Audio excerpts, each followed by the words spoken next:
హైకోర్టుకు నలుగురు అదనపు న్యాయమూర్తులు నియామక ఉత్తర్వులు జారీ చేసిన కేంద్ర ప్రభుత్వం అని చెప్పేసి ఒక వార్త కనిపిస్తూ ఉంది. తెలంగాణ హైకోర్టుకు కొత్తగా నలుగురు అదనపు న్యాయమూర్తుల నియామకానికి రాష్ట్రపతి ఆమోదముద్ర వేశారు.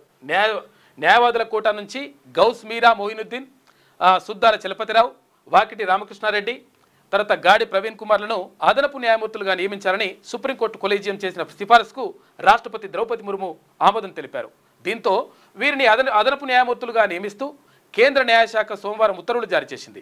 అదనపు సొలిసిటర్ జనరల్ నరసింహ శర్మతో పాటు కొత్తగా అదనపు న్యాయమూర్తులుగా నియమితులైన గౌస్ మీరా మొయినుద్దీన్, సుద్దాల చలపతిరావు, వాకిటి రామకృష్ణారెడ్డి, గాడి ప్రవీణ్ కుమార్ గవర్నర్ జిష్ణుదేవ్ వర్మను మర్యాదపూర్వకంగా కలిశారు. వీరు ఈ నెల 31న ప్రమాణ స్వీకారం చేసేటువంటి అవకాశం ఉందంట.